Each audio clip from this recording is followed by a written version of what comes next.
Hey everyone, if you enjoy my park ranger horror stories, I've started uploading them on Spotify too. My YouTube channel got demonetized, so I'm putting a lot more focus into Spotify now. You'll find daily scary stories there with longer, darker, and more immersive horror content. If you want to support the channel, please go follow the Spotify page and leave a 5-star rating. It genuinely helps me keep making these stories. The Spotify link is in the description and pinned comment. Turn off the lights. Put on your headphones and I'll see you there. Want to start with something? Before I tell you anything about the trail, about the forest, about what I saw in that clearing, I want you to look at me and tell me if I seem crazy to you. Go ahead. Look, no, I didn't think so. I'm Dale Mossner. I worked for the National Park Service for 30 years. 30 years of backcountry patrols, rescue operations, missing persons searches. I've pulled bodies out of rivers. I've carried injured hikers on my back for 6 miles in the dark. I've been charged by a bear struck by lightning. Once left arm, 1989, still have the scar. And I have never, not once in 3 decades, filed a report I wasn't 100% sure about. I filed one report I wasn't sure about, just one, this one, and then I retired. Because some things, once you've seen them, you can't unsee them. And some places, once they've found you, they don't really let you go. Note: throughout the interview, Dale keeps his hands resting on the table. About 12 minutes in, he moves the small potted plant, a fern, left on the table by the homeowner, closer to himself. He doesn't seem to notice he's doing it. His fingers rest in the soil for the remainder of the interview. It started in the summer of 1997, June through August. 5 hikers, 5 separate groups, none of them knew each other. They came from different states: Oregon, California, one couple from Ohio who had never been to the Pacific Northwest before in their lives. All of them entered the Hoh Rainforest Corridor on different days, different weather, different trail access points. All 5 came back describing the same trail. Now, let me explain something to you about the Hoh Corridor, because you need to understand this to understand why that was so strange. The Hoh Rainforest is one of the largest temperate rainforests in the entire country. It gets over 12 feet of rain a year. The trees there, some of them have been standing since before Columbus sailed. The moss grows so thick on everything that it swallows sound. You can stand 10 feet from someone in that forest and not hear them moving. It is dense, it is ancient, and it is extremely well mapped. We knew every trail, every spur, every unofficial path that hikers had worn into the ground over decades. This trail was not on any map. All 5 hikers described the same 3 things. First, a cedar tree split at the base, its 2 halves curved outward like an open hand reaching up from the ground. Second, a stream small, no more than 2 feet across, that ran uphill, not steeply, just gently, quietly, moving the wrong direction for about 40 feet before it disappeared under the roots. Third, a clearing, a perfect circle in the trees where the rain did not reach the ground. They all said the same thing about it. The rain just stopped in the air above it, like a ceiling made of water. I interviewed all 5 of them myself. The first thing that hit me was their faces. Every single one of them, calm. Not the kind of calm you get after a good hike, deeper than that. Like they had been given something. Like something heavy they had been carrying for years had just been quietly lifted off them while they walked. I asked them if they were scared on the trail. None of them were. That bothered me more than anything else. I asked them if they wanted to go back. Every single one said yes, immediately, without thinking about it. 2 of them tried. They drove back to the park within 2 weeks of their original visit. Quit their jobs first. One of them, a teacher from Sacramento, just didn't show up one Monday. Left a note for his wife that just said, "I need to go back." The other one, a woman from Portland, early 30s, 2 kids, told her husband she was going grocery shopping. Her car was found at the Hoh trailhead 3 days later. Neither of them was ever found. My supervisor told me people get disoriented in the Hoh. Said the moss, the mist, the way sound doesn't travel right in there. It messes with people's sense of direction. They probably walked the same trail twice and convinced themselves it was new. The stream, probably an optical illusion on a slope. The rain in the clearing, some kind of canopy effect. I nodded and said, "Yes, sir." And then I went home and spread all 5 reports on my kitchen table and read them back to back until 2 in the morning. Because they didn't just describe the same things. They used the same words. People who had never met each other, from different states, different ages, different backgrounds. They all said, like an open hand. They all said the stream looked like it was being pulled. They all described the clearing as the quietest place I have ever been. Word for word. That is not a coincidence. That is something else entirely. I put in for a solo backcountry assignment, 72 hours. I told my supervisor I wanted to do a thorough trail documentation sweep of the north section of the Hoh Corridor.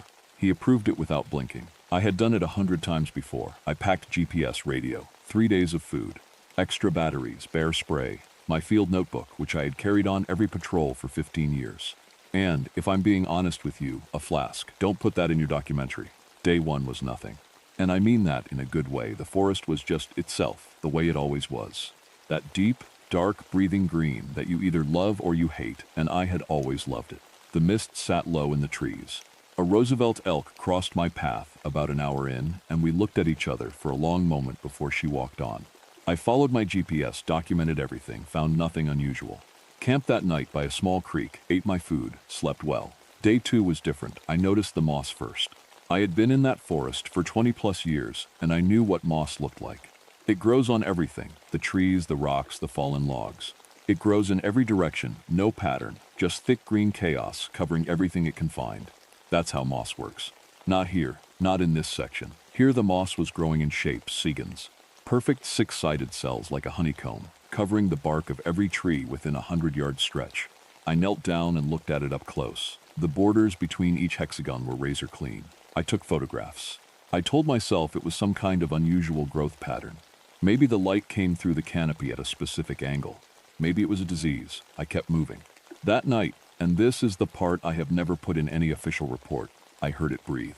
I was in my sleeping bag. It was around 2 in the morning, and the forest was doing what the Hoh does at night, which is get so quiet it almost has a sound of its own. A low hum, like the whole place is one giant living thing just barely keeping still. And then, from below me, from beneath the ground, I heard it. A breath. One long, slow inhale that I felt more than heard. The ground under my sleeping bag got warmer. Not hot, just warm.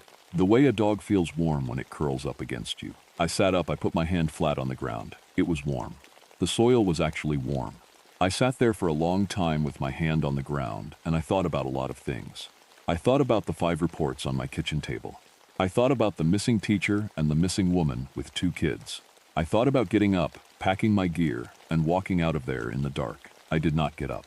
I told myself I was staying because it was my job, because those 2 people were still missing, because somebody needed to find out what was happening in this section of the park.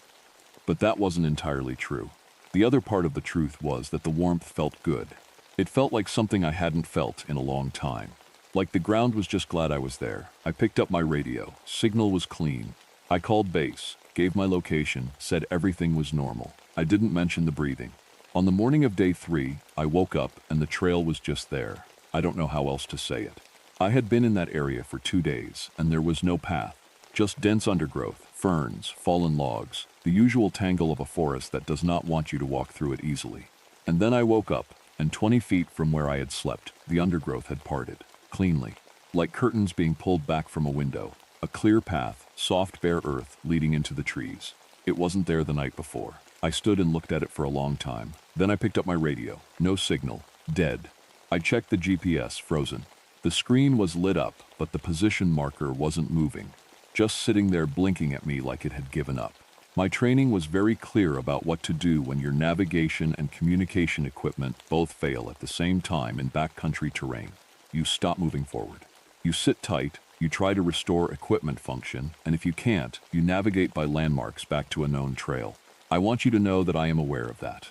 I took 1 step onto the trail, and I need you to understand what that 1 step felt like. Because this is the part that I think about every day. And this is the part that I think people need to hear if they're ever going to understand what happened. It felt like relief, not the small kind, not the kind where you sit down after a long walk, the deep kind. The kind you feel when you've been holding your breath for months, and someone finally tells you it's okay to breathe. Every muscle in my body just let go. My shoulders dropped, my jaw unclenched. I hadn't even realized how tightly I had been holding everything until that 1 step. And then all of it just left. I kept walking. The trail was beautiful. Everything in the Hoh is beautiful, but this was different. The light came through the canopy at a perfect angle, this soft, golden green light that turned everything it touched into something out of a painting. The air tasted clean in a way that city people talk about, but never quite capture. Every step on the soft earth felt like it had been placed there just for me. And then I found the cedar, exactly like they described it. Split at the base, its two great halves curved outward, reaching up and away from each other, the exact shape of two hands opening. I stood in front of it and put my own hand on the bark, and it was warm. Not like wood that has been sitting in sunlight. Warm like skin. I kept walking. I found the stream. And let me tell you something. I have been a scientist about nature my whole career. I believe in geology and hydrology, and I can explain almost anything I have ever seen in the natural world. But I knelt beside that stream and I watched that water move, and it was moving uphill, not fast. Just slowly, quietly, with complete confidence, running uphill for 40 feet before sliding under the roots at the far end. I put a leaf in it and watched the leaf travel uphill. I watched it with my own eyes. I knew I should turn back. I knew it the same way you know you've had one too many drinks. Clearly, logically, in the part of your brain that is still running the calculations. Turn back, Dale. Equipment failure, unknown terrain, protocol. But there was another part, a part I had been pushing down for 30 years. The part that had watched his wife pack her bags in 1991 while he sat at the kitchen table and couldn't make himself ask her to stay, because some piece of him had always known she was right, that he loved the silence more than he had ever loved her. The part that had spent 30 years sitting alone in ranger stations at 2 in the morning, listening to the forest breathe, and feeling underneath the loneliness, something that was almost like peace. That part of me didn't want to turn back. That part of me had been walking toward this trail for a long time. The trail ended at a clearing, a perfect circle, maybe 60 feet across, ringed by trees so tall their tops disappeared into the mist. And above the clearing, I am telling you exactly what I saw. The rain was hanging in the air, not falling, not stopped in some trick of the wind, just suspended. Thousands of tiny drops sitting completely still at a height of about 20 feet, like someone had pressed pause on the sky. I reached up and put my hand into the bottom edge of it. The drops were cold on my fingers, real. Not an illusion, not a trick of the light. I pulled my hand back and it was wet. I stood there with my wet hand in the dry clearing, and I looked up at a ceiling of frozen rain, and I felt the most peaceful I had felt since I was a child. Then I saw them. 2 figures standing at the far edge of the clearing, still. Perfectly, completely still, the way animals go still when they feel safe. Not frozen, not afraid, just settled. I recognized them from the missing persons files I had memorized. The teacher from Sacramento and the woman from Portland. They had been missing for 3 months. They were barefoot. Their clothes were worn thin and dirty. They were too lean. I could see that from 30 feet away. But they were standing without any difficulty, and they were both smiling. Not a frightened smile, not a confused smile. Just happy. The way people smile in old photographs when they don't know the camera is there. I called out to them. I used their names. The woman turned first. She said Dale. Just that. Just my name. I had never met her. She had no way of knowing my name. I crossed the clearing. I asked them if they were hurt. I asked them if they knew where they were, what month it was, whether they could walk. I was going through the protocol for disoriented individuals, asking all the right questions in the right order, because it was the only thing I could do that felt remotely normal in a situation that had completely left normal behind. The teacher looked at me the way a person looks at someone who is asking the wrong questions. He said, "You're not really here about us, Dale." I asked him what he meant. He said, "It's been watching you for years. Every time you came into this section, every overnight, every time you sat outside your station in the dark and wished everything would just go quiet." He paused. "It heard you, all of it." I told him he didn't know what he was talking about. The woman said, "It doesn't want to hurt you. It's just been alone for a very long time, longer than you can imagine, and it is very good at knowing which people feel the same way." I looked at her. I looked at him. I looked at the rain hanging above us, perfectly still, and I felt it. The pull, coming up through the soles of my boots, through the earth, through whatever was beneath the earth. I felt it the same way you feel music in your chest at a concert. A warmth, a pulling warmth. Like something enormous and patient and very, very old was reaching up from somewhere deep and saying simply, "Stay." I want to be honest with you. I stood there in that clearing for a long time. I thought about my empty house in Port Angeles. I thought about the silence of my station at 2 in the morning. The good silence and the bad silence. The way they feel exactly the same until you're too far in to tell the difference. I thought about 30 years of walking into the wilderness because people weren't enough. And coming back because the wilderness wasn't quite enough either. I thought, what if this was the thing that was enough? The teacher looked at me and said, very quietly, "You can stay, Dale. Nobody's waiting for you." That was the cruelest thing anyone has ever said to me. Because it was true. I want to tell you about something I noticed just before I turned around, my boot prints. The trail was soft earth, and I could see my prints clearly. Every step I had taken from the cedar to the stream to the clearing, each one pressed cleanly into the ground. Normal, but when I looked closer, when I really looked, I could see older prints, my prints. The same boot size, the same tread pattern, worn down in the same place on the right heel. Dozens of them, overlapping each other, going forward, some of them going back, some of them only going forward, and they were old. Some of them were weeks old. A couple of them. I am not a man who says things he can't back up. A couple of them looked like they had been there for years, pressed deep into the soil and grown half over with moss. I had been on this trail before, not consciously, but I had been here before. Every time I came into this corridor, every solo overnight when I would walk a little off trail just to feel the deep forest around me. Every time I stopped and put my hand on a tree and felt the bark and felt something underneath it, something slow and vast and breathing. I thought I was just appreciating the nature. I was being walked here, step by step, season by season, the path getting a little more worn each time. It had been building toward this for years. It chose the hikers, not because it wanted the hikers. It chose them because they would be reported missing, because I would be assigned to investigate, because I was the one it actually wanted, and it needed a reason to bring me all the way in, all the way to the clearing, all the way to the point of no return. It hadn't lured 5 hikers. It had set a trap for 1 ranger. The teacher was still watching me. The woman was still smiling that terrible, peaceful smile. I thought about how well it had read me, how accurately, how it had found the exact right spot, that hollow place in me that 30 years of silence had carved out, and offered to fill it, with peace, with belonging, with an end to the loneliness that I had made such a good life out of pretending wasn't there. I am telling you right now, the hardest thing I have ever done in 30 years in the wilderness was turn around. Not because of fear. I want to be clear about that. Because it felt like walking away from something I had always wanted. I turned around. I walked back up the trail. I passed the uphill stream. I passed the cedar. I did not look back. I walked until the trail closed behind me. And it did close. I heard it. The soft rustle of undergrowth returning to its place, like a door shutting gently. And I kept walking until I found my camp and I packed my gear and I walked out of the Hoh corridor without stopping. I filed my report. I listed what I found as unusual environmental features, investigation inconclusive. I did not mention the clearing. I did not mention the breathing. I did not mention any of it. 2 weeks later, I put in my retirement papers. My supervisor asked me why. I told him 30 years was enough. Note, this is where Dale moves the potted fern closer to himself. His right hand drops into the soil. He doesn't look at it. He keeps talking, and that's it. That's the whole story. I drove home. I filed my paperwork. I retired on a Friday in October of 1997, and I have been in this house in Port Angeles ever since, 22 years.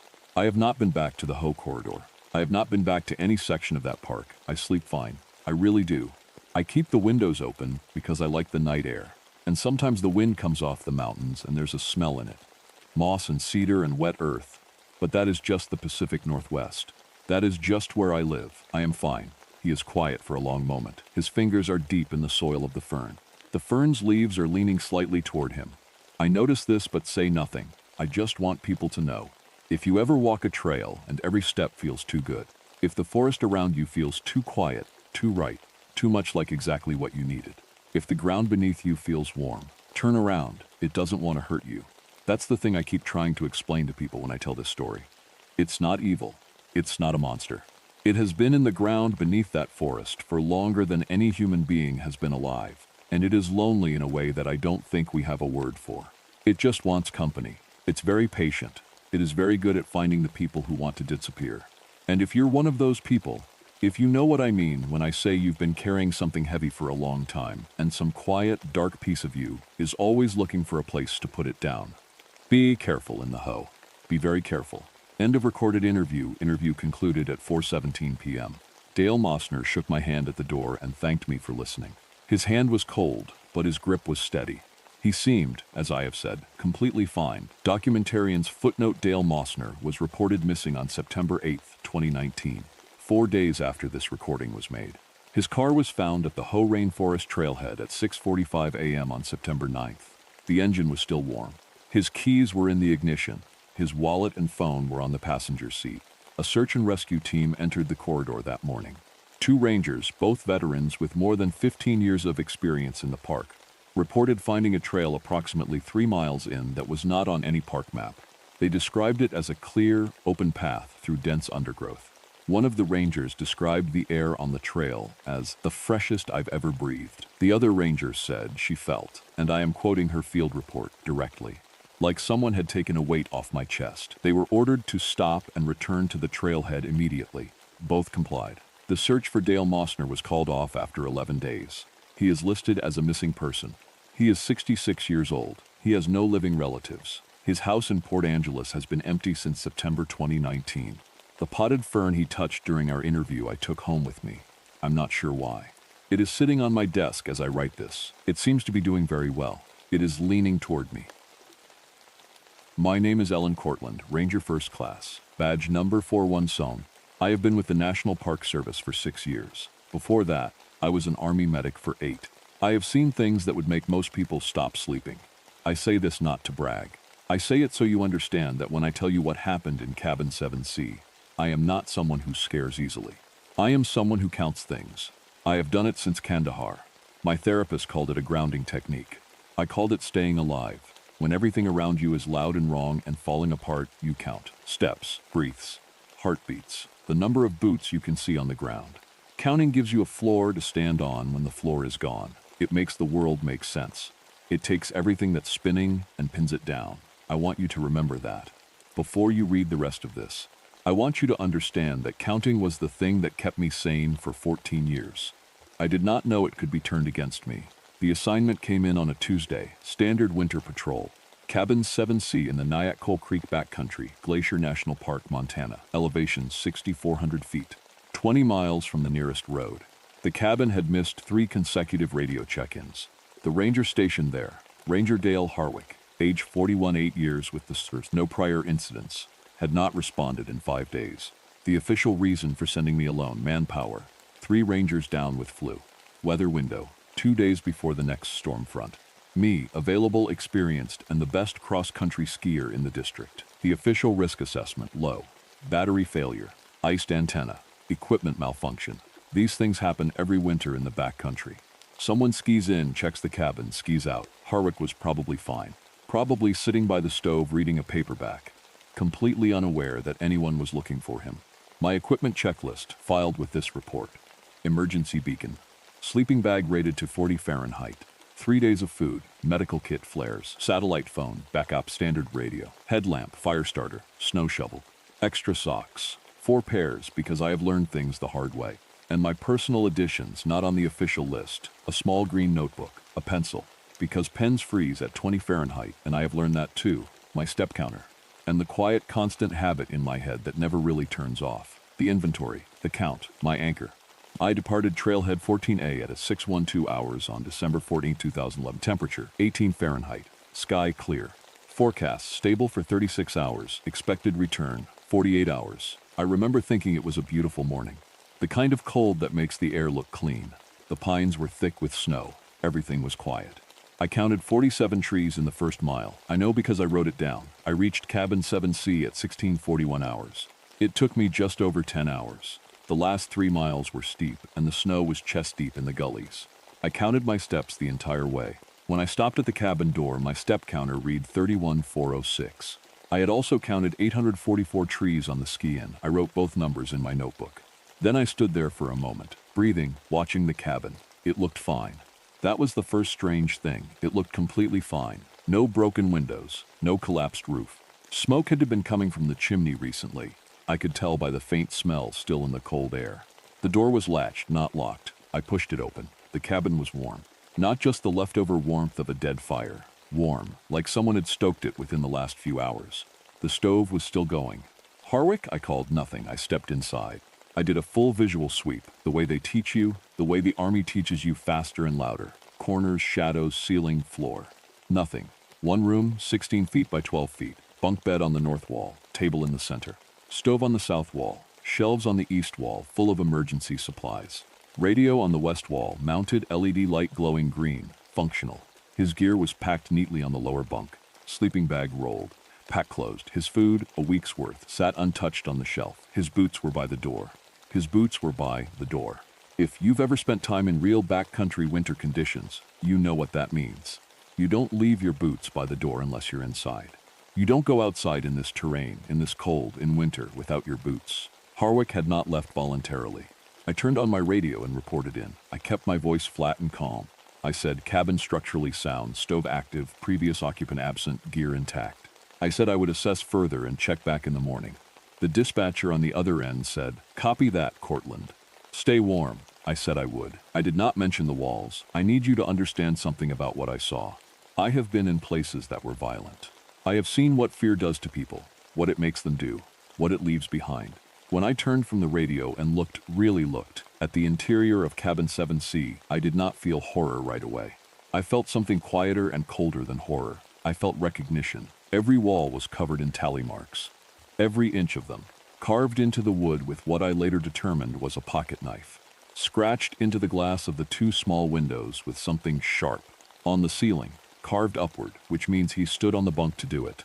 On the floor, and these ones were not carved. They were drawn dark reddish-brown lines, groups of 5, thousands of them, covering every inch of the floorboards except for a small clear circle in the very center of the room, about 3 feet in diameter, like an eye. I stood in that clear circle, without thinking. Instinctively, it felt like the right place to stand. Then I did the only thing I knew how to do. I counted them. West wall, all 337. East wall, where me 1. North wall, 1,644. South wall around the stove, careful not to touch, 3102. Ceiling, I counted 6,012 before I had to stop and look away, because my neck was aching and something about staring up at that ceiling for that long made my eyes feel strange, like the marks were moving if I didn't focus directly on them. Floor, I could not get an accurate count. The marks continued under the furniture, under the bunk, under the stove. I did not move the furniture. I did not look under the bunk. I made dinner. Pasta and a freeze-dried meal pack heated on the stove. I counted the items in my pack while I waited for the water to boil. Standard inventory, my anchor, my floor. First count, 47 items. I ate. The food was fine. The stove was warm. The cabin was quiet except for the wind outside, which in the trees at that elevation sounds almost like breathing if you let yourself think about it, so I didn't let myself think about it. I counted the items in my pack again before bed. Second count, 49. I went through the pack item by item. I counted aloud, touching each thing as I named it. I got to 47 and there was nothing left to count. I did it again. 47. I sat back and looked at what I had laid out on the table. 47 items, clear as anything. And yet the moment I started counting in my head, moving my eyes from item to item, the number came back as 49. I told myself I was tired. 20 miles on skis at altitude does something to your brain. I put everything away and climbed into the upper bunk. I looked at the ceiling, at the tally marks. I told myself not to count them. I made it about 4 seconds. Then 6,013. Then 6,014. I had not moved. I had not touched the ceiling. I could see the entire ceiling from where I lay. Nothing had changed. The count had changed. I turned over, faced the wall, and closed my eyes. My last thought before I tried to sleep was, Harwick, what were you counting? I did not sleep. I want to be honest about that. I lay in the bunk for approximately 3 hours, eyes closed, and I did not sleep for a single minute. Here is what I did instead. I counted. I counted my breaths. I counted my heartbeats. I counted the seconds between gusts of wind hitting the cabin walls. I counted the number of times the stove popped and ticked as the fire settled. Counting is how I fall asleep. Has been for years. You count. The world gets small. The world gets manageable. And then it gets dark and quiet and you're under. But something was wrong with the counts. Not dramatically wrong. Not 10 fingers. Count them. You have 17 wrong. Just off. A little too high. Consistently, persistently too high. I counted my breaths per minute. 14. That's normal. Then I counted the sounds of breathing in the room. Mine. 1. The wind outside, which sometimes sounds like breathing. 1. Total 2. I counted again. Total sounds of breathing in the room. 4. I opened my eyes, sat up, looked at every corner of the room. I turned on my headlamp. I swept the beam across every inch of the cabin. Nothing. The room was exactly as I had left it. Gear on the lower bunk, table in the center, stove, radio. Walls covered in marks. Nothing else. I counted again. 3. I cannot explain this to you in a way that sounds rational, so I'm going to stop trying and just tell you what happened. I counted the items in my pack again. 47, then 51, then 48. The numbers were not consistent. They were not even close to consistent. In 30 years of counting, my counts have always matched. My counts are how I know I am okay. They are how I know where I am. And my counts do not change between one moment and the next with nothing in the room touching anything. I got out of the bunk. I stood in the clear circle on the floor, that small eye of unmarked wood in the center of the room, because it still felt like the right place to stand, and I was past asking myself why. I stood there and I looked at the west wall and I counted the tally marks, 4,337. I had counted 4,003 on the west wall when I arrived. I counted now, 4,338. One new mark. I walked to the west wall. I put my face 2 inches from it and I looked at every group of 5. I was not wrong. There were 4,338 marks. One of them was lighter than the others, fresher, the wood fibers still slightly raised. It was real. It was physical. It had not been there before. I had not made it. I had not touched the wall. I had been on the bunk. I went back to the center circle. I stood there and I thought very carefully about what a rational person does in this situation. A rational person calls it in. A rational person says, "Something is wrong in this cabin. I don't know what. I'm coming out." A rational person does not spend the night counting marks that multiply on their own. I picked up the radio. I held it. I put it back down, because here is the thing. Here is the part that I have a hard time writing, even now, even in this report that no one may ever read. I was scared to call it in. Not because I was embarrassed. Because I was scared that if I said the words out loud, the tally marks increased by themselves. I counted and I keep getting wrong numbers. Then whatever was making that happen would know I knew. And knowing felt dangerous, and not knowing felt worse. And I was standing in a circle of bare floorboards in the middle of a room covered in marks made by a man who was gone. And I was counting, and the numbers kept coming back wrong. I tried one more time, a full count of everything I could verify. Items in pack, 47. Trees I could remember from the ski-in, 844. Steps on my counter, 3146. Total marks visible on the west wall, 4,038. Sounds of breathing in the room, 5. I sat down in the center circle. I pulled my knees to my chest. I wrote in my notebook in very small letters, "I am beginning to understand what Harwick was counting." The following is reproduced from Ranger Cortland's handwritten entry in the official cabin log, a log she was not authorized to write in. Her handwriting has been verified by a forensic documents examiner. This entry is time-stamped by the cabin's automatic log clock at 0214 hours, December 15, 2011. I'm going to write this down because if I don't write it down, I am going to scream, and I cannot scream because I don't want them to hear me. I have been counting heartbeats for the past hour. Mine, 71 per minute. I know my resting heart rate. I've known it since Army training. 71 beats per minute. That's me. That's what I feel in my own chest. But when I count the heartbeats, I can feel in this room. Not hear, feel. Through the soles of my feet, through the floorboards, through my palms when I press them flat on the wood. The total is not 71 per minute. The total is 214 per minute. 3 extra heartbeats. 3 separate rhythms, not mine. I mapped them. I walked around the room pressing my palms on the floor and I found them. One near the door, slow and heavy. One near the stove, faster, almost nervous. One directly beside the lower bunk, so close to where I sleep that I can feel it in my back when I lie down. 3 things in this room that have heartbeats. 3 things I cannot see. I have stopped trying to explain this. I've been explaining things all night. Faulty readings, altitude, fatigue, carbon monoxide from the stove. I checked. The CO alarm is functioning. Reading 0. I have run out of explanations. So I'm going to just say what is true. There are 3 other living things in this cabin with me. They are not visible. They are not making sounds I can identify. But they have heartbeats, and they have presence, and my count keeps finding them. I think I know what happened to Harwick. He was a birder. I read his file on the way up. Birdwatcher for 20 years, kept meticulous counts of every species he ever observed. Counting was his thing, the way it's my thing. He came out here for a standard 2-week patrol, and something in this cabin, something about this specific location, this specific spot, started giving him wrong numbers. And he did what any counter does. He tried to get the count right. He started over. He counted more carefully. He counted the walls, the ceiling, the floor, trying to find the source of the error. Trying to isolate the variable that was off. He never isolated it. Because the variable isn't in the room. The variable is the room. I think something is thin here. Not a hole, not a door, just thin. Like a spot in an old piece of cloth that's been rubbed too long. And on the other side of the thin place, there are things that don't exist in the way we exist. They don't have bodies. They don't make sound. But they have presence. They have number. They can be counted. And Harwick counted them. And when he did, when his count found them, they found him back. He kept counting because if he stopped, he wouldn't know where they were.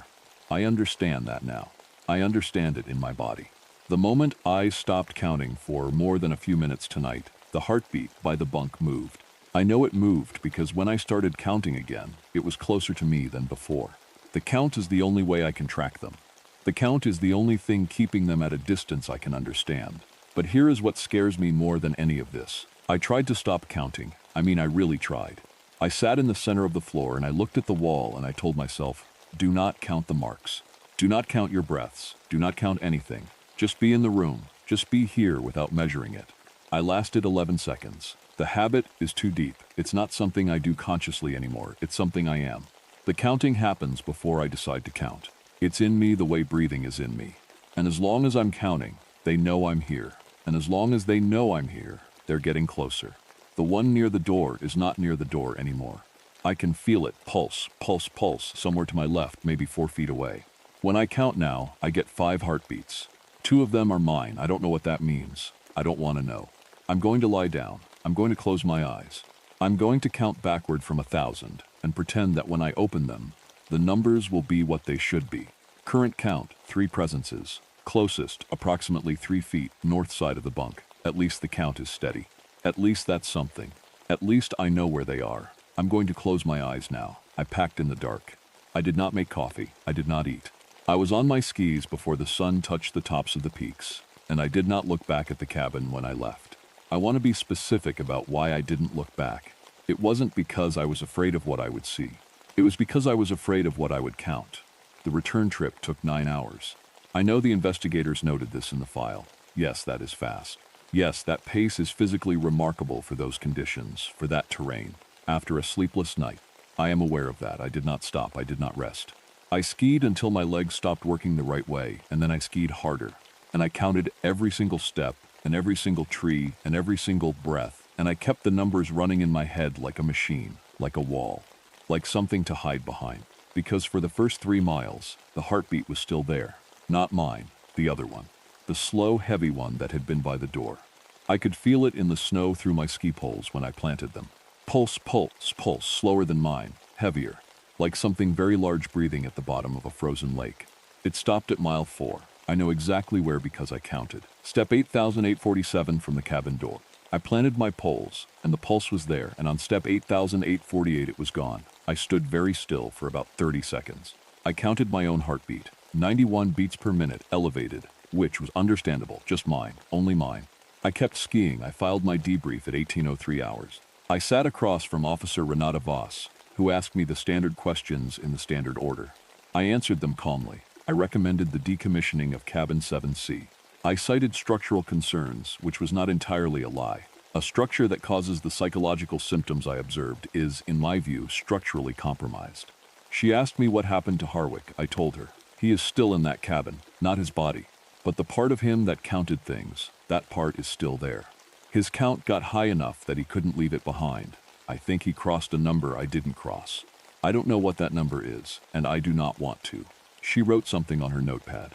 She asked if I felt okay to drive home. I said yes. She asked, because she is thorough, and she noticed. Ranger Cortland, what were you counting just now, coming through the front door? I told her the truth because I was too tired to do anything else. People, I said. There are 11 people in this building right now. She frowned. There are 9 people on duty today. I know, I said. I counted twice. I drove home. I made tea. I sat at my kitchen table and I counted the chairs in the room. 4 chairs. I counted them 5 times and got 4 every single time, and I felt something loosen in my chest. Relief so sharp it almost hurt, because for the first time in 36 hours, my count was right. I went to bed. I did not sleep. But the count was right, and that was enough. That was enough. The above report, filed by Ranger First Class Ellen Cortland on December 16, 2011, was reviewed, stamped, and archived in the standard manner. Cabin 7C was formally decommissioned on January 3, 2012. Ranger Dale Harwick was listed as a missing person. His case remains open. This footnote is added to document subsequent developments. Between December 16, 2011 and June 1, 2012, Ranger Cortland submitted 14 separate requests to return to the Nyack Coal Creek backcountry area. All 14 were denied. Her final request was received on June 1, 2012. It consisted of a single sheet of standard office paper, filled margin to margin, top to bottom, in very small, very even handwriting. The sheet contained no words, no sentences, no formal request language. It contained only the number 7, repeated until the page had no room left. Ranger Cortland is currently on administrative leave.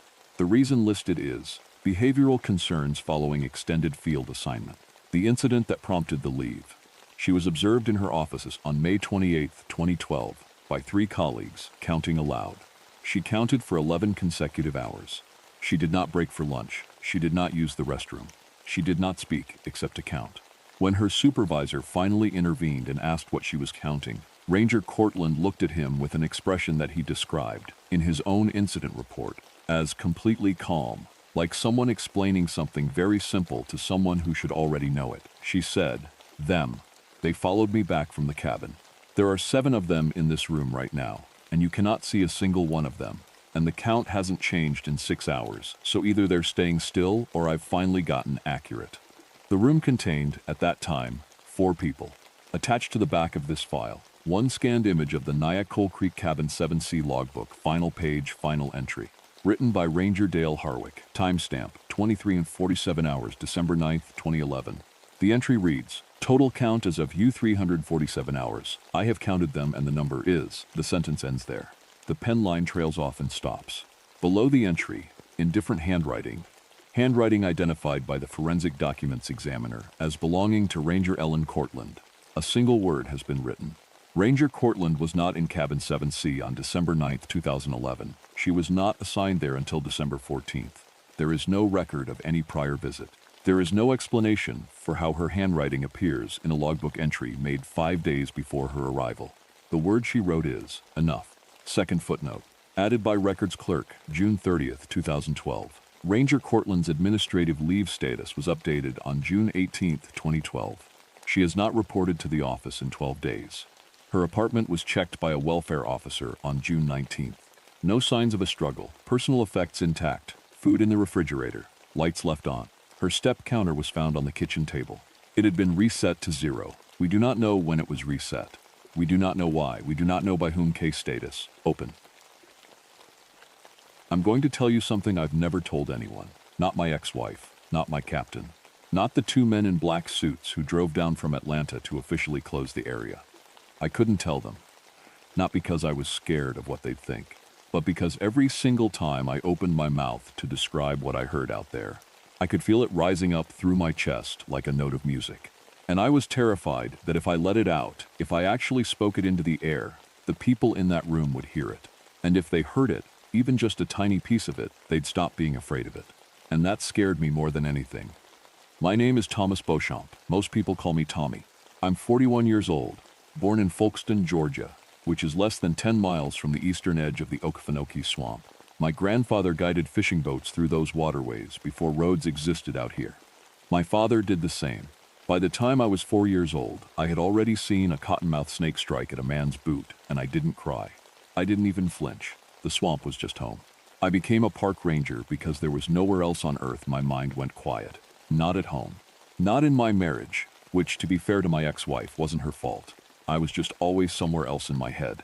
But out there, in the Okefenokee, with the black water and the cypress trees so old they lean over the surface like old men looking for something they dropped. Out there, I could breathe. 438,000 acres. Peat bogs up to 15 feet deep. Some of that peat has been building up for 7,000 years. The water is the color of tea because of all the tannins. The canopy is so thick in some places that noon looks like dusk down at water level. Sound moves strange out there. A gator can bellow 20 feet behind you, and it'll sound like it's half a mile away. A bird can call from the other side of the swamp, and it'll feel like it's sitting on your shoulder. I knew every inch of that place. I had paddled every waterway, marked every nest, logged every unusual behavior I'd ever seen. In 17 years, the swamp had never once frightened me. Until October 2016. It was a Tuesday when Dr. Priya Nair showed me the photographs. Priya was a wildlife biologist from the University of Florida. Sharp woman.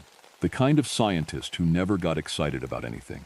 Because in her world, excitement meant you'd let your feelings get in front of the facts. I liked that about her. She didn't look sharp that morning. She looked like someone who hadn't slept in several days, and had stopped trying to pretend otherwise. When I walked into the ranger station, she was standing over a table covered in printed photographs, and she had both hands pressed flat on the surface like she needed the table to stay steady. "Close the door," she said. I closed the door. The photographs were stills pulled from the wildlife cameras we had placed deep in the interior of the swamp, 3 miles past the last public access point. In an area most rangers didn't bother checking because nothing of particular interest had ever happened out there. Dense peat bog, low water, hard to reach. The first photo showed a clearing, which was already strange because that area of the swamp didn't have any clearings. Peat bogs don't work that way. They're thick and overgrown, but there it was. A roughly circular open space, maybe 40 feet across, surrounded by cypress trees. And in that clearing, animals. Dozens of them. Gators, sandhill cranes, wild boar. What looked like a Florida panther crouched low near the edge. Herons, rabbits, raccoons. A black bear standing at the back. All of them facing the same direction. All of them completely still. "When was this taken?" I asked. 6 days ago, Priya said. "That's the first one. Keep going." I went through the stack. Every 12 hours, the camera had taken another photo. The clearing was in every single one. And in every single one, the animals were in the same position, facing the same direction, motionless. But in each new photo, there were more of them.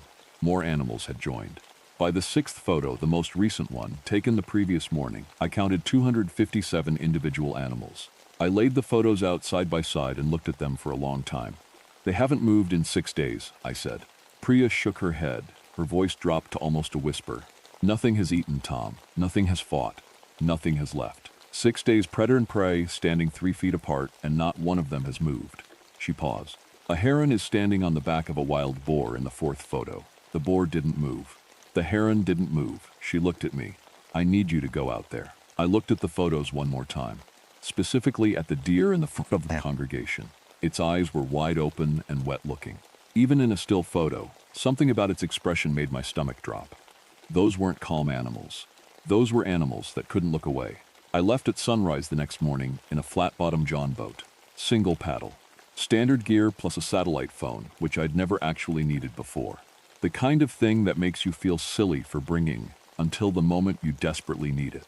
The first hour was normal. The swamp in early morning is one of the most beautiful things I've ever seen.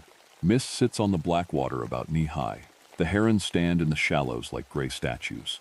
Spanish moss hangs off the cypress branches like something an old house left behind. I've paddled this stretch so many times I could do it with my eyes closed. The second hour was when things started feeling different. I noticed the quiet first. Not a peaceful quiet. The Okefenokee is never truly silent. There's always sound. Insects, birds, frogs, water. But about 2 miles in, the sounds started dropping out, one layer at a time, like someone was turning down a mixing board. The insects went first, then the frogs, then the birds. For about 15 minutes there was nothing. Just the sound of my paddle and the water. Then the sounds came back, but they came back wrong. The bird calls started overlapping in a way they never do naturally. Different species, different pitches, all going at the same time. But instead of sounding like chaos, it sounded almost organized. Like they were all responding to something. The frog chorus started up in the distance, and I found myself tilting my head, because there was something rhythmic about it. A pattern. Almost like a beat. I shook it off. Sound carries strange in the swamp, I reminded myself. I've known that my whole life. But then, about 3 hours in, I realized my mouth was moving. I was humming. I didn't know when I'd started. I didn't recognize the melody. It wasn't a song I knew, not a tune from the radio or something stuck in my head from morning. It was something else. A single low wandering note that kept almost resolving into something and then pulling back. I stopped the moment I noticed it. The swamp felt very close around me after that, the trees leaning in, the mist thicker than it should have been for that time of day. I paddled faster. I smelled the clearing before I saw it. That's the only way I can describe it. A smell like rain before it hits the ground, but warmer, deeper. Like something old being turned over. The trees opened up and there it was. The photos hadn't done it justice. I want you to understand that. A photograph can show you what something looks like. It cannot show you what something feels like from 30 feet away. And the feeling of that clearing hit me like a wall of warm water the moment the trees parted. A pressure in my chest. Low and wide, like the first note of a church organ heard from inside the building. Not painful, not threatening, just enormous. There were over 300 animals in that clearing. I stood at the edge of the boat and I counted. and I stopped counting at 300 because my hands were shaking too badly to hold my notebook. Every animal was facing the same direction, toward the center of the clearing, toward a spot where the peat was paler than the rest, almost white, almost glowing. I stepped out of the boat. I want to be honest with you. I knew, in the sensible part of my brain, that I should stay in the boat. A 12-foot alligator was lying 5 feet to my left. A Florida panther was crouched 10 feet ahead. These are animals that kill. These are animals that I have personally helped recover human remains from over the years. But the sensible part of my brain was not in charge right now. I walked into the clearing. The gator didn't move, didn't blink. His eyes were open and fixed forward, and there was something in them that I'd never seen in a reptile's eyes before.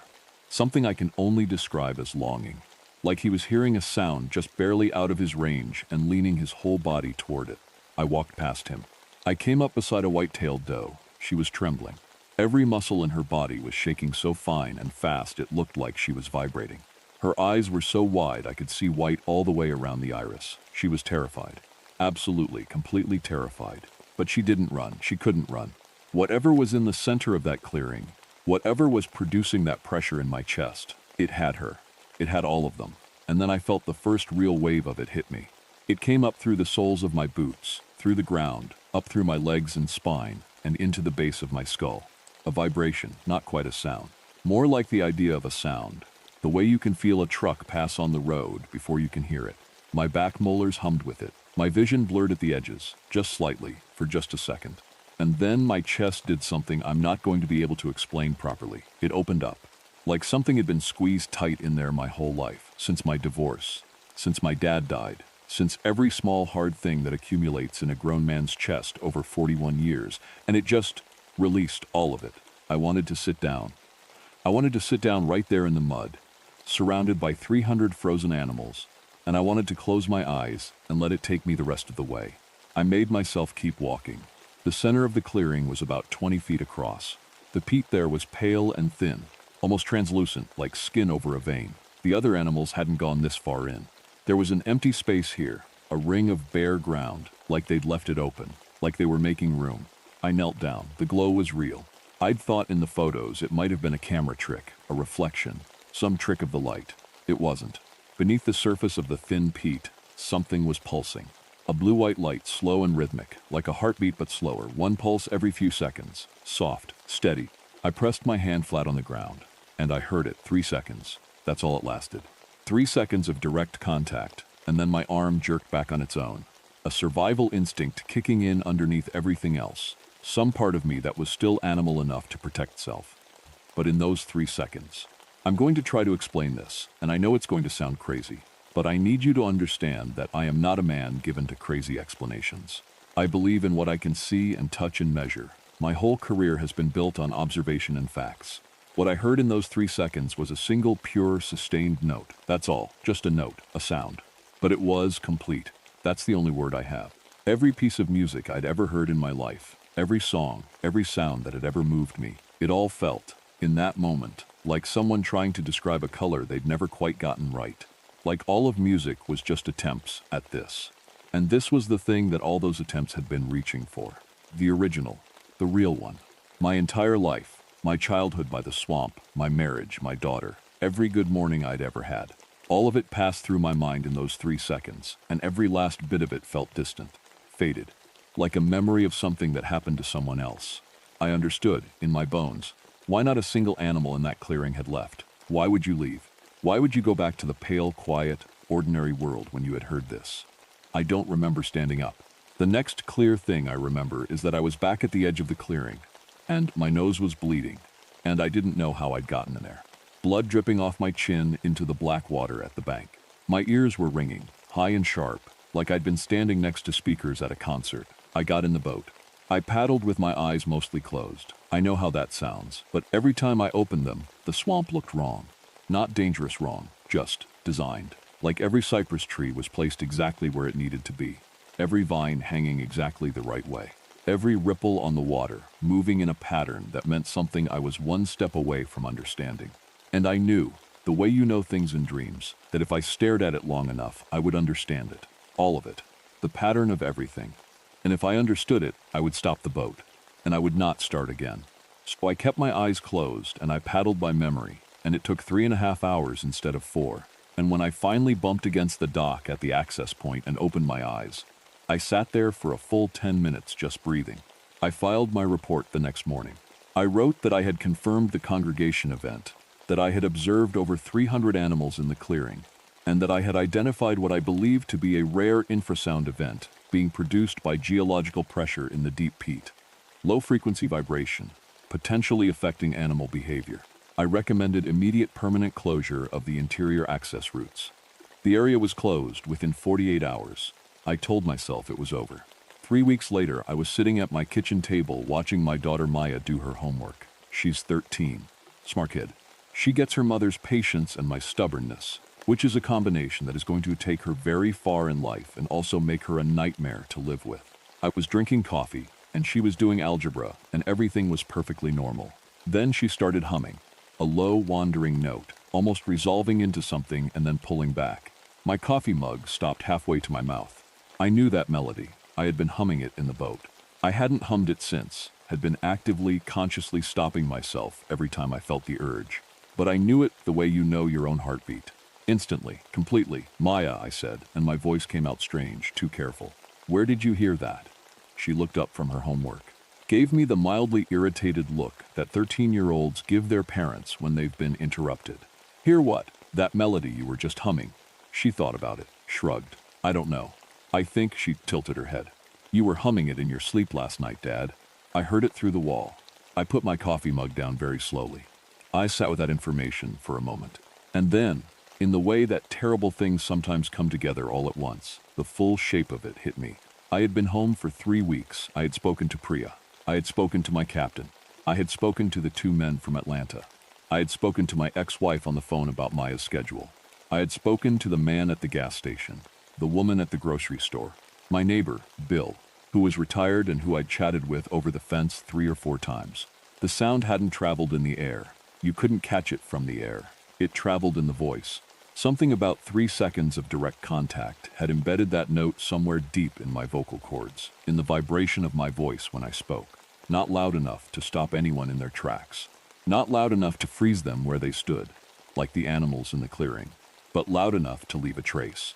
A seed. Everyone I had spoken to in 3 weeks had heard a faint echo of that note buried in my words. They didn't know what they'd heard. They couldn't name it. But it was there now, in them, the way a song gets stuck in your head and you can't stop humming it. And they had spoken to people. And those people had spoken to people. I sat at my kitchen table in the lamplight while my daughter went back to her homework. And I thought about how many people live within a day's drive of Folkston, Georgia. I thought about phones, about how my voice traveled through wires and signals and speakers into people's ears, about how many conversations I had had in 3 weeks without thinking twice. I thought about what happens when a seed takes root. I left before Maya woke up the next morning. I wrote her a letter. I told her she was the best thing in my life, and that she had her mother's patience and her grandfather's toughness, and that she was going to be just fine. I told her not to be scared. I told her that the world was stranger and deeper than most people ever got to know, and that she lived in the most beautiful place on earth, and she should go out in it and look at it and not be afraid of what she found. I folded the letter and left it on the passenger seat of my truck, parked at the eastern access point. The paddle in was easy. The swamp was quiet in the way it had been quiet before, the right kind of quiet. The kind that means everything is exactly where it should be. The clearing was bigger than I remembered. Or maybe there were just more animals now. Over 500, I think, though I stopped counting quickly. They had made room for me the way they had made room in the center before. A path, almost. Between the gator and the deer and the boar and the bear, a clear line straight to the center. I sat down. The peat was warm beneath me. The glow was brighter than before, steady and slow and blue-white and patient. Patient like something that has been waiting for 7,000 years and has no particular problem with waiting a little longer. The vibration moved up through me like a tide coming in, and I finally let it. The doe next to me was still trembling. I reached out and put my hand on her neck, gently, and after a moment, she stopped. We sat there together, in the middle of everything, the gator and the bear and the panther and the heron standing still as wood. And the sound came up through the ground and into us. And the ordinary world, the fluorescent lights and the alarm clocks and the arguments and the loneliness and all the beautiful, exhausting noise of being a person. It all fell away. I cried. I want to be honest about that. I sat in the mud in the middle of the Okefenokee swamp, and I cried like I hadn't cried since my father's funeral. Not from fear, not from sadness, from relief, because I finally understood what I was looking at. This wasn't a trap. The thing beneath the peat wasn't hunting us. It wasn't calling us to destroy us, or consume us, or do any of the things that creatures in dark places are supposed to do in stories like this one. It was just singing. It had always been singing. For 7,000 years, alone down there in the dark and the peat and the deep still water, singing the most honest, true, complete note in the universe. And every living thing that got close enough to hear it stopped.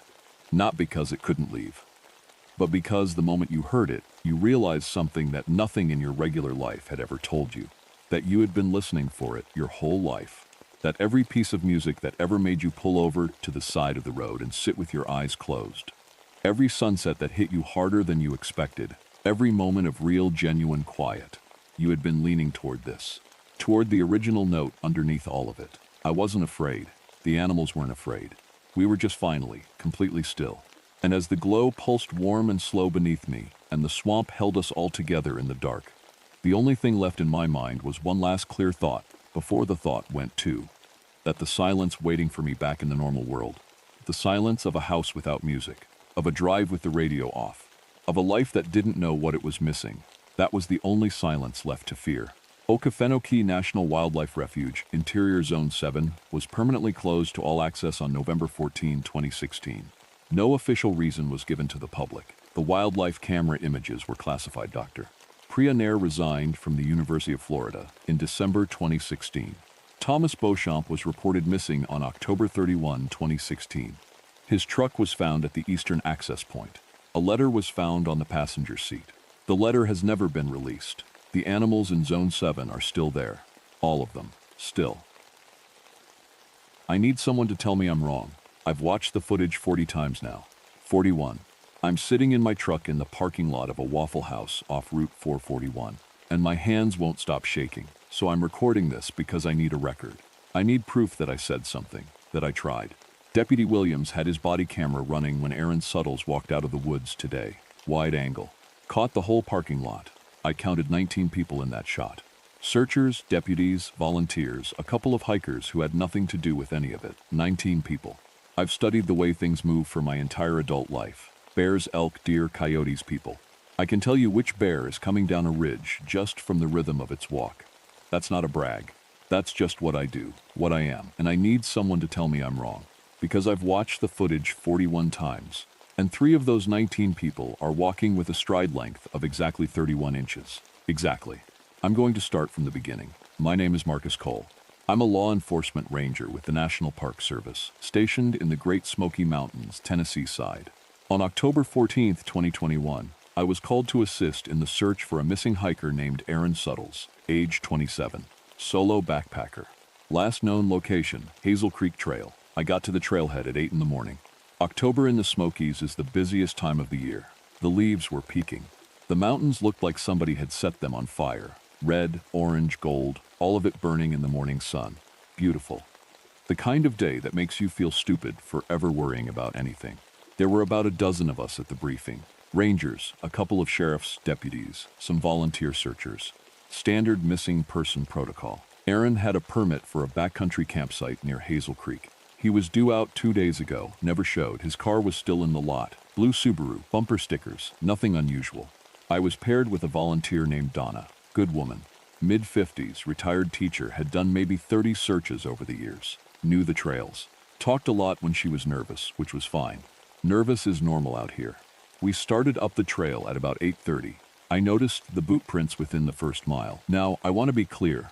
When I say I noticed them, I don't mean they were strange. Not at first. They were the right size. Right tread pattern.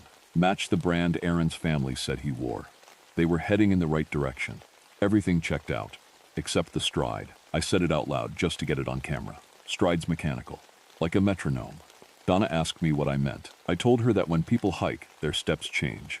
You shorten up going uphill. You lengthen going down. You step over roots, step around rocks. Your stride is alive. It reacts to the ground. These prints didn't react to anything. Every step was the same distance apart. 31 inches, up, down, flat, rough, smooth. 31 inches, exactly. Donna said maybe he was just a steady walker. I didn't argue, but I felt something cold settle into my stomach, and it didn't leave. The deeper we went, the worse it got. About 2 miles in, the trail runs alongside a patch of wild blackberry. Thick stuff, thorns like fish hooks. Every hiker in history has gone around it. There's a clear path where thousands of boots have worn the dirt smooth. Aaron's prints went straight through the middle, not around, not over, through. Straight line, 31-inch stride. I pushed a branch aside and looked. The thorns should have torn his clothes apart, should have torn his skin apart, but the prints just marched through like the bramble wasn't there. A mile later, the trail crosses Hazel Creek. There's a footbridge, wooden, solid, been there for years, everyone uses it. Aaron's prints had walked straight into the creek, not to the bridge, not across the shallows where you could rock hop, through the deepest part, right through the center. The prints came out the other side and kept going. Same stride, same distance. Donna was quiet now. The forest was quiet too, and that bothered me more than the prints. October in the Smokies, you should hear everything. Birds, squirrels, the creek, wind in the leaves. But the woods around us had gone still the way they go still when something big is nearby. Something that doesn't belong. I know that silence. I've spent a decade learning what it means. It means pay attention. We found Aaron's campsite at 11:34. It was perfect, and I mean that in a way that made my skin crawl. The tent was up, staked properly, rainfly tight. The food bag was hanging from a bare cable, exactly the way you're supposed to do it. 12 feet up, 4 feet from the trunk. His cook pot was clean and stored. His boots were set neatly beside the tent opening. Everything was textbook. Like someone had read a manual on how a campsite should look and followed every instruction to the letter. Donna said, well, at least he knew what he was doing. I was looking at the boot prints. They left the tent and walked due north. Due north from that campsite is a ravine wall, not a slope, not a steep hill. A near vertical rock face, 60 feet of moss-covered stone dropping straight down to a creek bed full of boulders. No trail goes north, no reason to go north. Nothing is north except a fall that would kill you. I walked to the edge and looked down. The boot prints went over. They continued down the vertical rock face. 31-inch stride, evenly spaced. Like something had walked straight down the wall the way you and I walk down a hallway. Donna was standing behind me. She looked. She said, that's not possible. I didn't say anything. I just stood there, staring at those prints going down a cliff face like gravity was a suggestion. And I felt the cold thing in my stomach turn into something worse. I felt certain. If you've never been in Smoky Mountain fog, I need you to understand something. It's not like regular fog. It doesn't drift in, it arrives. 1 minute you can see 100 yards up the trail. The next minute you can see 15 feet, maybe 10. The world just closes around you like a fist, and everything beyond that circle of visibility is gone. Not hidden, gone. The fog came in at 1:47. Donna and I were heading back down the trail toward the trailhead. I'd radioed in what we'd found, the campsite, the prints, the ravine. I didn't mention the impossible parts. I just said the tracks were inconsistent and we needed a bigger team. I was trying to be professional about something that had no professional explanation. Then I heard the footsteps. Ahead of us. On the trail. Coming from the direction of the trailhead, which meant coming toward us. They were steady. Rhythmic. Exactly the sound a person makes when they walk with a stride of 31 inches on packed dirt. I stopped. Donna stopped. I called out. Aaron Suttles? The footsteps stopped. The silence lasted maybe 5 seconds. 5 of the longest seconds of my life. Then the footsteps started again. But the rhythm was different. The stride had changed. It was longer now, more uneven. A slight drag on the left foot, a heavier landing on the right. My stride, that's my walk. The left drag is from a torn meniscus I never got fixed. The right landing is from a habit I picked up running ultramarathons. Nobody would know that pattern unless they studied me. I hadn't walked yet. I'd been standing still when I called out. It heard my voice, just my voice, and from that it figured out how I move. Donna whispered, Marcus, someone's coming. I put my hand on her arm. I didn't say a word, but I pulled her off the trail, into the trees, and I made us stand absolutely still. The footsteps passed us. My stride, my rhythm, my limp, going the wrong direction, heading deeper into the woods. Walking like me into a place I've never been. We waited 5 minutes, then we got back on the trail and moved fast. Not fast enough. It was standing in the trail, 15 feet ahead, right at the edge of what the fog would let us see. Like it knew exactly how far our eyes could reach and placed itself at the border. It was wearing Aaron's clothes. The same green rain jacket, the same gray hiking pants, the same pack, the same boots, the same brown baseball cap. It was walking toward us. I radioed, Stop where you are, Park Service, identify yourself. It stopped. It stood perfectly still. Not the way a person stands still, where you shift your weight and breathe and blink. It stopped like someone hit pause. Total freeze. Every muscle locked. Donna let out a breath beside me. "Oh, thank God," she said. "He's okay." I didn't answer.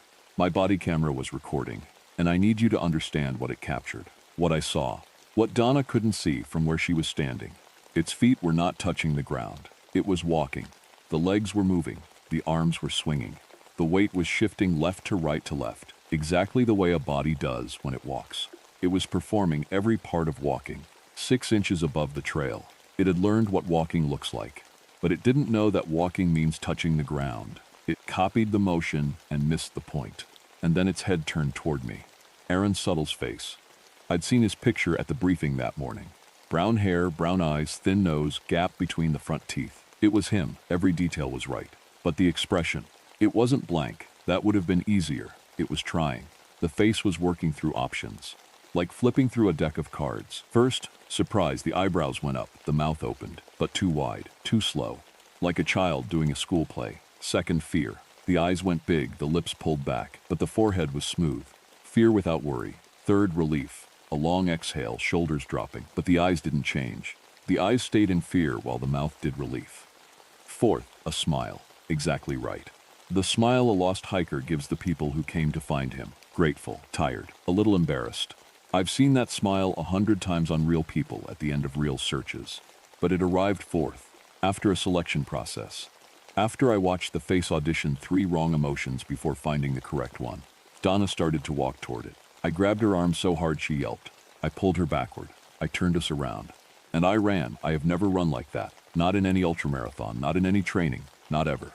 I ran the way an animal runs when it knows what's behind it. Donna kept up. Fear is a hell of a fuel.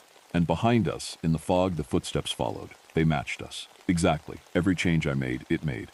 When I sped up, it sped up. When I cut left, I heard it cut left. It was like running from my own echo, so I tested it. I started changing my stride on purpose. I limped hard, the footsteps limped. I sprinted, they sprinted. I skipped a step, stutter stepped, dragged my foot. Each time there was a gap, maybe 2 seconds, maybe 3. It would stumble, I could hear it, and then it would catch up, adapt, lock in. It was learning, in real time. Every mistake I gave it, it corrected. Every new pattern, it absorbed. It was getting better with every step. Then Donna fell. A root caught her boot and she went down hard, face first into the dirt. I spun around, reached down, and there were 2 of her. One on the ground. Mud on her face, leaves in her hair, blood on her lip, eyes wide and full of real human terror. One standing beside her, clean, upright, reaching toward me with one hand, smiling. The standing one said, "I'm okay, help me up." The one on the ground didn't say anything. She just looked at me with eyes that begged. I pulled up the one who was afraid. We ran. We didn't look back. The footsteps followed for another quarter mile, and then, like a radio being switched off, they stopped. The fog began to thin. The trees opened up. We saw the parking lot. There were maybe 20 people at the trailhead when we came out of the woods. Other search teams, deputies, a couple of EMTs waiting by an ambulance just in case. And standing near the hood of a sheriff's cruiser, talking calmly to Deputy Williams, was Aaron Suttles. Alive, smiling, wearing clean, dry versions of the same clothes I'd seen in the fog. He was telling Williams he'd gotten lost, spent a night off trail, found his way back to an old forest road, and walked out. Simple, believable, the kind of story that happens 50 times a year. Everyone was relieved. People were clapping him on the back. Someone handed him a bottle of water. Donna looked at me like, "See? He's fine." I watched him walk 31 inches, exactly, every step the same, across the gravel, across the asphalt. No adjustment, no variation. The same mechanical stride I'd followed for miles through impossible terrain. Deputy Williams clapped him on the shoulder. "Glad you're safe, buddy." Aaron's face did the thing. It started with nothing, a blank reset, like a screen going dark for half a second. Then the options, humble first, then surprised, then something that wasn't quite an emotion at all, more like a placeholder, then grateful. The right answer. The face a young man makes when a kind stranger is glad he's alive. Nobody noticed. Because why would they? He looked right, he sounded right, he was close enough. Close enough is all it takes. Aaron Suttles got in his blue Subaru. He started the engine. He drove out of the parking lot, took a right on the highway, and headed toward Bryson City, toward the gas stations and grocery stores and neighborhoods and schools. I said nothing. Who would I tell? What would I say? The man you just watched drive away is not a man. Something in the fog copied him like a photograph and sent the copy out. I know because his walk is wrong. They'd think I was broken. Maybe I am. I went back to my truck. I sat there for a long time. Then I pulled up the footage. Deputy Williams' body cam captures the whole parking lot in a wide shot when Aaron walks out of the woods. I requested it for the case file. Standard procedure. I watched it once, then again, then again. I started counting. In gait analysis, every person has a signature. It's like a fingerprint. No two people walk exactly the same way, because no two people have the same body, the same injuries, the same habits, the same life. Your walk is the story of everything you've ever done, written in motion, unless you don't have a story. Unless you never learned. Unless you just copied someone else's stride and used it like a mask. 19 people in that footage. Searchers, deputies, hikers, volunteers. Person 1, normal gait, variable stride. Favors the right leg. Person 2, normal. Short steps, probably tired. Person 3, 31 inches. Exactly. I went cold. Person 4 through 11, all normal. Real people with real walks. Person 12, 31 inches. Exactly. My hands were shaking. Person 13 through 18, normal. Person 19, 31 inches. Exactly. 3 out of 19. Standing among the rescuers, talking to deputies. Shaking hands. Smiling at the right times. I've been sitting in this Waffle House parking lot for 4 hours now. I've watched the footage 41 times. I keep hoping I miscounted. I keep hoping I'm wrong. But I'm not wrong. I've studied gait my entire career. This is the one thing in the world I cannot be wrong about. 3 of those people are not people.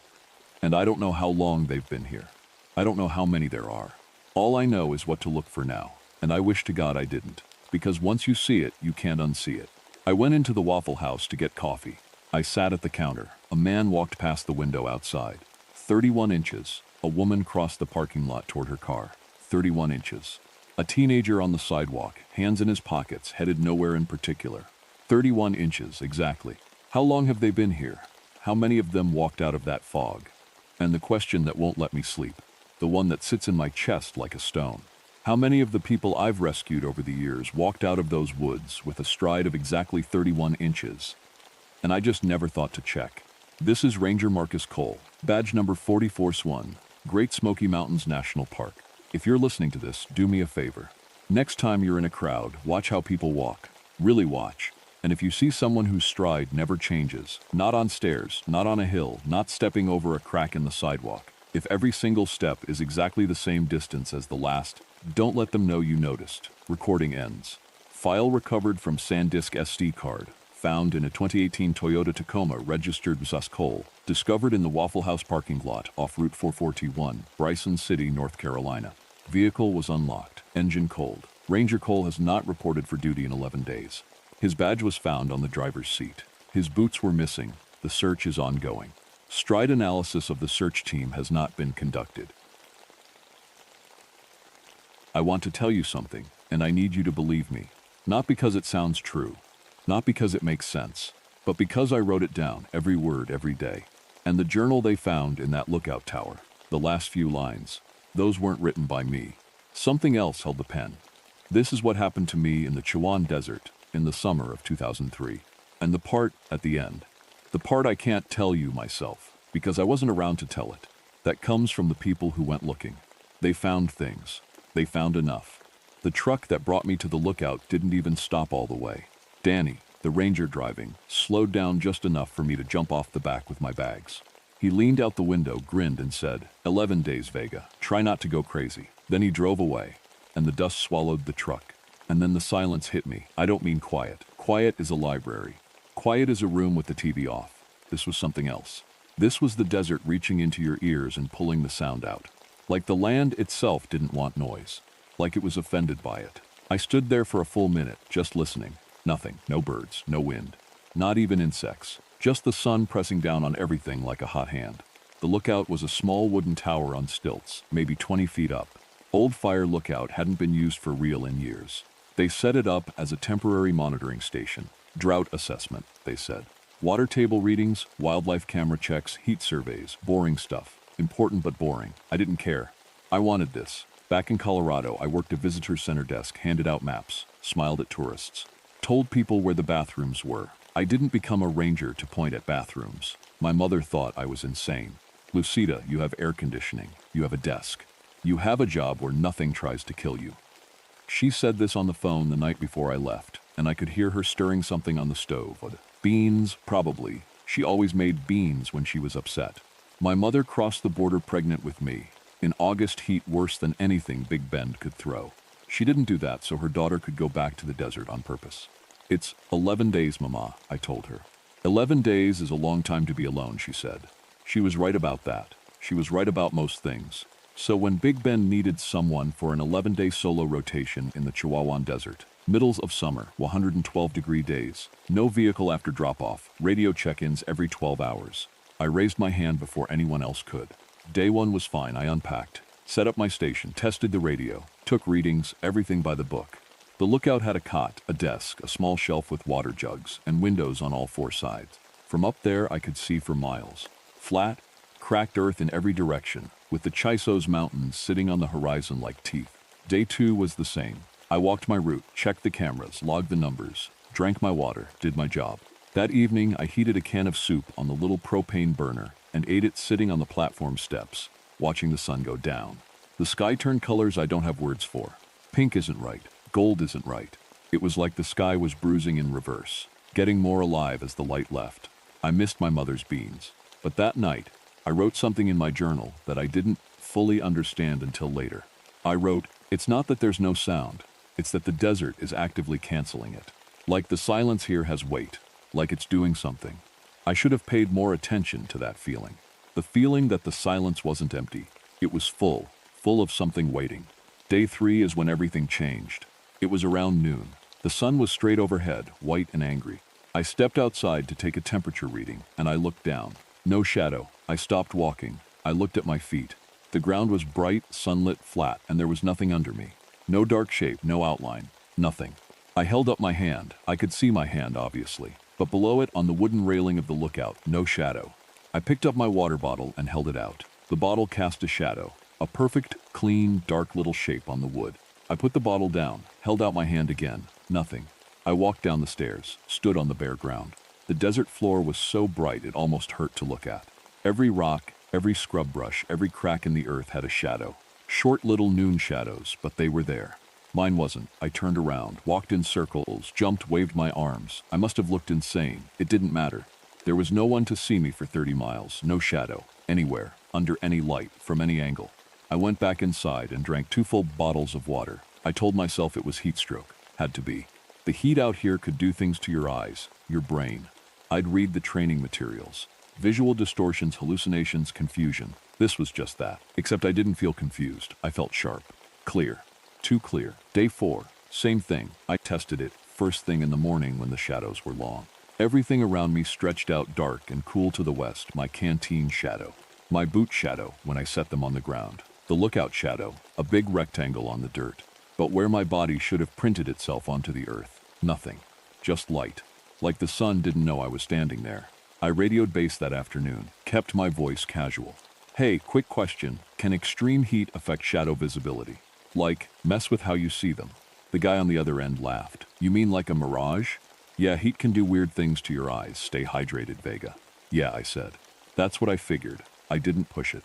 Because what was I going to say? My shadow is gone? They'd pull me out. Put it in my file. The woman who cracked on a solo rotation. I'd be back at the visitor center pointing at bathrooms before the week was out.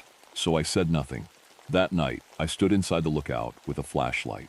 I pointed it at the wall and put my hand in front of it. No shadow on the wall. The flashlight made shadows of everything else. The desk, the chair, the water jugs. But my hand, nothing. Like light passed right through me. Like I wasn't solid anymore.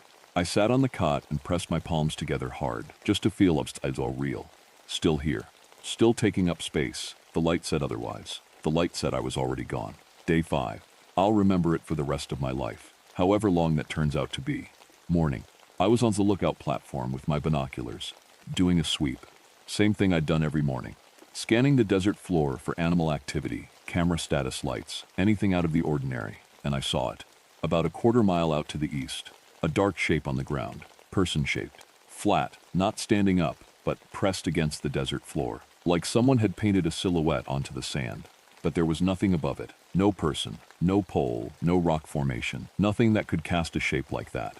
It was just there, a human-shaped darkness lying on the bright earth. I adjusted the binoculars. focused.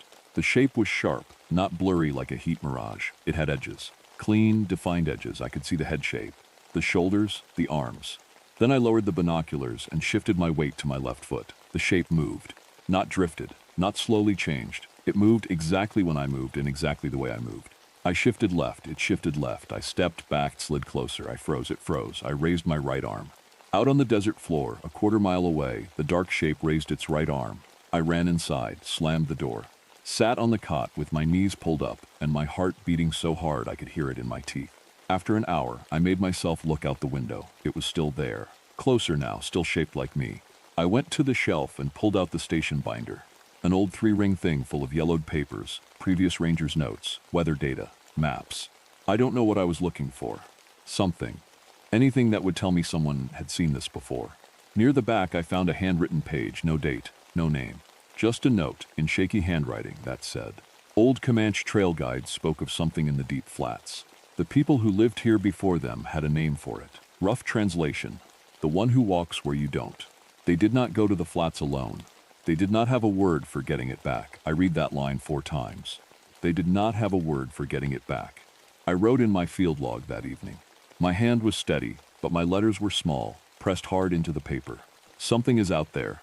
It is not an animal. I didn't radio it in, because what was I going to say?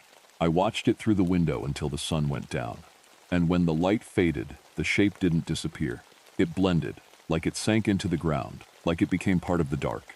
That was worse. I started measuring. I had a rangefinder in my kit, standard equipment for distance readings. Day 6, I pointed it at the shape first thing in the morning. 400 yards. I wrote it down. I did my work. I tried to act normal. Every hour I checked. 400 yards. 400 yards. 400 yards. Then, just before sunset, 380. Day 7, morning reading, 200 yards. It had covered 200 yards overnight, while I slept. While I lay on that cot in the dark, it had crept closer. Not fast, not in a rush, just steady, like something walking at a pace it had chosen a long time ago. A pace that said, "I have done this before. I know how long it takes." That afternoon I called my mother on the radio.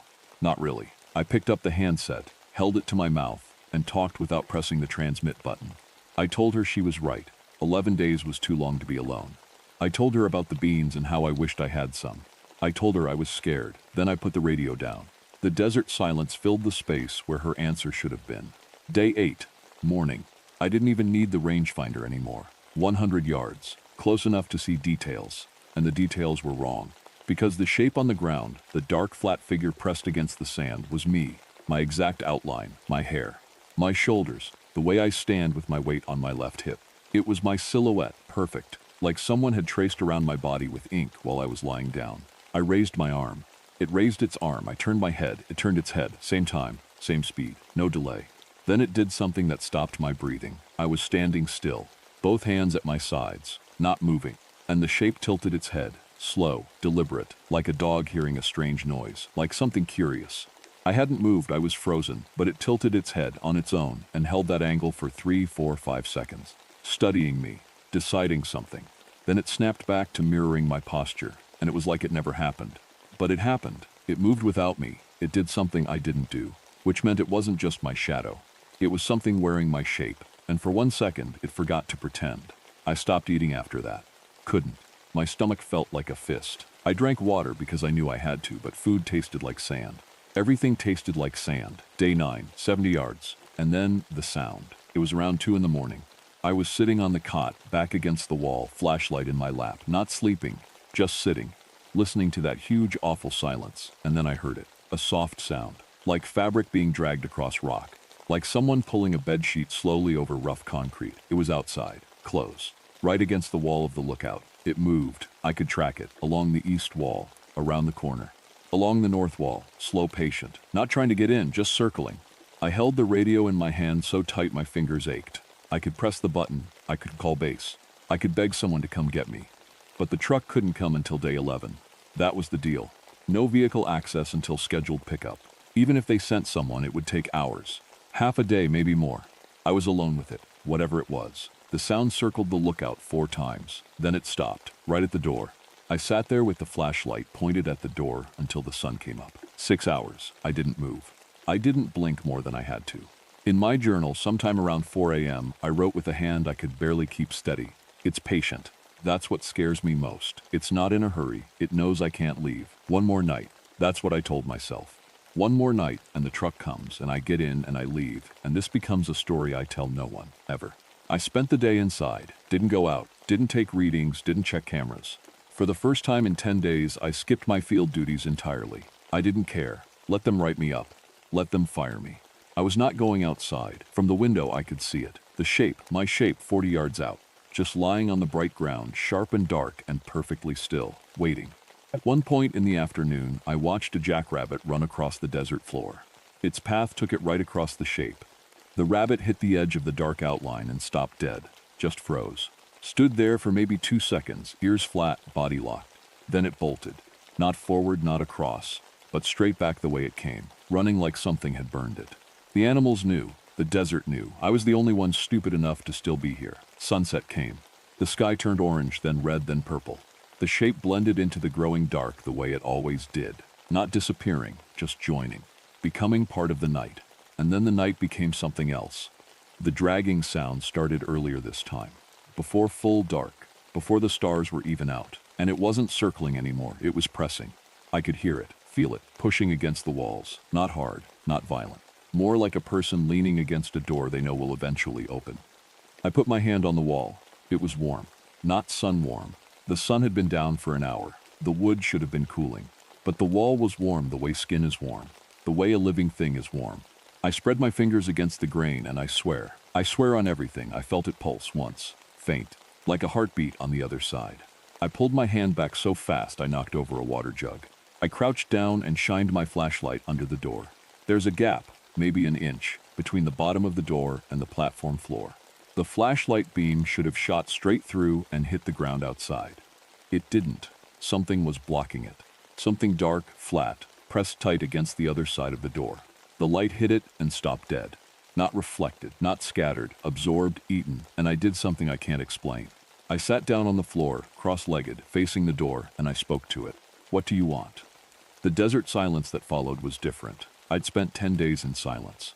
I knew what empty silence felt like. This wasn't empty. This was the silence of a room where someone is sitting very still, listening to you, deciding what to do next. I know you're there, I said. My voice was cracked and thin. I sounded like a stranger. I've known since day 3. Nothing. That note in the binder. The one who walks where you don't. That's you, isn't it? Nothing. But the warmth on the wall behind me grew by 1 degree. I felt it on my back through my shirt. I can't give you what you want, I whispered. The silence held for a long time. A minute, maybe 10. Then the warmth faded. The gap under the door cleared. The flashlight beam shot through and hit the ground outside like normal. It pulled back. Not far, probably. Just enough. I sat on the floor with my back against the cot and I cried. First time in 11 days. First time in years, maybe. I cried the way I did when I was little, and my mother would hold me and say, "Ya ya mija ya paso." But nobody said that now. Nobody held me. I was alone on a dark floor in a wooden box in the middle of nothing. And something that shouldn't exist was waiting outside to finish what it started. I didn't sleep. I watched the dark. I waited for morning like a child waiting for a parent to come home. Counting seconds, counting breaths. Dawn came slow and golden, and I almost broke apart with relief. Morning light poured through the windows, and the world looked like it was trying to apologize. I stood up. My legs were stiff, my back screamed, my eyes burned. I walked to the window and looked out. The shape was gone. The desert floor was clean, bright, empty. Just sand and rock and scrub brush, all casting their normal, honest shadows in the low morning sun. I looked down at my feet. My shadow was back. It was there, stretched out behind me on the floor, dark and solid and mine. I moved my arm. It moved. I stepped left. It followed. I laughed. It came out broken and high and a little wild, but I laughed. And the sound hit the silent desert and came back to me, and I didn't care that nothing answered. I packed my bags. I walked outside. The air was already warming, but it felt clean. I stood on the platform and looked at the flat, empty desert, and I could see the dust trail. The truck. Coming from the north. Right on time. I walked down the stairs, stood on the ground, felt the dirt under my boots. Felt real. Felt solid. Felt like myself again. The truck pulled up. Danny stepped out, same grin as 11 days ago. Still sane, Vega? I opened my mouth to say something smart, something tough, something that would make it sound like the last 11 days had been boring. But Danny's grin disappeared. His face went pale under his sunburn. He was looking at me, but not at my face. Behind me. Over my shoulder. Lucia, he said. His voice was different, tight. Who's that behind you? I turned around. There was nobody behind me. Nothing. Just the empty desert and the lookout tower and the sky. There's no one there, Danny. Lucia. He wasn't joking. His eyes were wide, and he'd taken a step back toward the truck. Look down. I looked down. 2 shadows. Mine. My normal, familiar shadow stretching out in front of me in the morning light. And next to it, slightly to the right, slightly longer, another shadow. Same shape, same outline, but wrong somehow. The angle was off. The proportions were just a little different. Like someone had traced my shadow from memory and gotten almost everything right, but not quite. I stared at it. Danny stared at it. The second shadow moved when I moved, stopped when I stopped, but it was half a second behind. Like an echo. Like something still learning to keep up. Get in the truck, Danny said quietly. I got in the truck. I didn't look down again. I couldn't. This is the part I can't tell you myself. What follows comes from ranger logs, colleague interviews, a wildlife camera, and a journal found months later on a desk in a decommissioned lookout tower. I know what I know. But after I drove south, I stopped being the one telling this story. Someone else, something else, finished it for me. I went back to my regular post. I told no one what happened. Danny didn't bring it up either. I think he told himself he imagined it. People are good at that. For a few days, things were almost normal. I did my work, filed my reports, talked to colleagues, ate in the break room, watched TV in the bunkhouse. I even called my mother. She said I sounded tired. Come home, Lucida, I told her soon. But something had changed. People didn't say it directly, but I caught the looks. One of the other rangers told me I seemed dimmer somehow. She said it like a joke, but her eyes weren't laughing. Another said the lights in whatever room I was in felt slightly weaker, like a bulb was always on its way out. Then it started spreading. 3 weeks after I came back, a ranger named Phil mentioned that his shadow had done something strange while he was locking up the equipment shed. It went the wrong way, he said, laughing nervously. Like it turned left when I turned right. Just for a second. 2 days later, another ranger said the same thing, then a third. All 3 of them worked in the same building as me. All 3 sat in the same break room. All 3 had stood next to me in the sun. I understood then, not everything, but enough. The thing in the desert, it hadn't attacked me. It hadn't hurt me. It had done something worse. It had finished what it came to do. 11 days, that's how long it needed. Not to take my shadow, to become it. And now it went wherever I went. And wherever I went, it touched other shadows. And they started to change. I resigned without notice on a Tuesday. Didn't say goodbye. Didn't explain. I packed 1 bag, got in my truck, and drove south. I drove back to Big Bend. Back to the desert. I thought maybe the desert would take it home. Maybe if I stood on those flats again, it would peel off me like a bandage and slide back into the sand where it belonged. Or maybe I just knew I couldn't carry it into any more rooms full of people, any more cities, any more places where shadows gather and overlap and nobody watches them. I parked at a trailhead, left my keys on the seat, and I walked into the desert. They found the truck a week later. Keys on the seat, just like I left them. A wildlife camera near the trailhead had captured a single image that night. A figure, walking into the desert, alone, casting 2 shadows, in opposite directions, under moonlight that should have cast none. They decommissioned the lookout for good after that. The official reason was structural damage. Months later, a maintenance crew went up to clear out the equipment. On the desk, under a water jug, they found my journal. The entries matched my handwriting until the last page. The last entry was written in a hand that was close to mine but not mine. Neater, slower, more careful. Like something that had watched me write for 11 days and had finally learned how. It said, "She carried me out." There are so many shadows here in the city. So many places to walk where people don't. And in the margin of every ranger log filed from that station for the rest of that summer, written in small patient letters that nobody at the station recognized, 2 words, over and over, still here. The Chihuahuan Desert covers over 175,000 square miles. Parts of Big Bend National Park still require solo ranger rotations lasting up to 14 days. The deep desert light is so pure and harsh that shadows don't cut at the edges. They cut, clean and sharp, like something drew a line between where you are and where you aren't. The people who lived on this land long before it was a national park had a name for the thing that lives in that line. They didn't talk about it often, and they never, ever had a word for getting rid of it. Rangers who work the backcountry will tell you the same thing. After enough days alone, you start watching your own shadow for company. They just never ask the obvious question. What if it's watching you back?